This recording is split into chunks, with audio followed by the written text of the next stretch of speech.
আসসালামু আলাইকুম। চলে আসলাম নতুন একটি রেসিপি নিয়ে। আজ আমি রান্না করে দেখাবো ছোট মাছ দিয়ে আইটা। এভাবে আইটা রান্না করলে খেতে কিন্তু দুর্দান্ত লাগে। চলুন তাহলে শুরু করা যাক। আইটা রান্না করার জন্য প্রথমে এখানে আমি আইটাগুলো কেটে ধুয়ে পরিষ্কার করে নেব। দেখুন আইটাগুলো আমি কেটে ধুয়ে পরিষ্কার করে নিয়েছি। আর এখানে আমি পুঁটি মাছ নিয়ে নিয়েছি। পুঁটি মাছগুলো আমি কেটে ধুয়ে পরিষ্কার করে নিয়েছি। আপনারা চাইলে পুঁটি মাছের পরিবর্তে অন্য যে কোনো ছোট মাছও দিতে পারেন। এবার আমি চুলায় একটি প্যান বসিয়ে দিয়েছি। এর মধ্যে দিয়ে দেব পেঁয়াজ কুচি। পেঁয়াজের পরিমাণ একটু বেশি দিতে হবে। দিয়ে দেব কাঁচামরিচ, দিয়ে দেব তেল। এবার অল্প আঁচে নেড়েচেড়ে পেঁয়াজ হালকা করে ভেজে নেব। দেখুন পেঁয়াজ হালকা করে ভাজা হয়ে গেছে। এবার এর মধ্যে দিয়ে দেব পানি।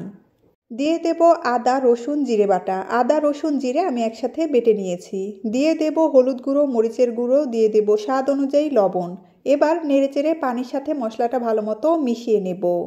মশলাটা ভালো মতো কষিয়ে নিতে হবে, না হলে মশলার কাঁচা গন্ধ থেকে যাবে, তখন রেসিপিটি খেতে ভালো লাগবে না। দেখুন ওপর দিয়ে তেল ছেড়ে দিয়েছে, মশলা কষানো হয়ে গেছে। এবার এর মধ্যে আইটাগুলো দিয়ে দেব। এবার আইটা সেদ্ধ হওয়ার জন্য এর মধ্যে দিয়ে দেব পানি। নেড়েচেড়ে পানির সাথে সব কিছু ভালো মতো মিশিয়ে নেব। এবার এর মধ্যে ছোট মাছগুলো দিয়ে দেব। আবারও সব কিছু নেড়েচেড়ে দেব। এবার ঢাকনা দিয়ে ঢেকে অল্প আঁচে কিছুক্ষণের জন্য রান্না করে নেব। ঢাকনা উঠিয়ে মাঝে মাঝে নেড়েচেড়ে দিতে হবে, না হলে নিচে লেগে ধরবে। আবারও ঢাকনা দিয়ে ঢেকে অল্প আঁচে পানি শুকানো পর্যন্ত রান্না করে নেব। আমি 4-5 মিনিটের মতো অল্প আঁচে রান্না করে নিয়েছি। দেখুন পানি অনেকটাই শুকিয়ে এসেছে। এই পর্যায়ে চুলাটা বন্ধ করে দেব। এভাবে বাড়িতে একবার হলেও ছোট মাছ দিয়ে আইটা রান্না করে খেয়ে দেখবেন। যে আইটা খেতে পছন্দ করে না সেও চেটেপুটে খাবে।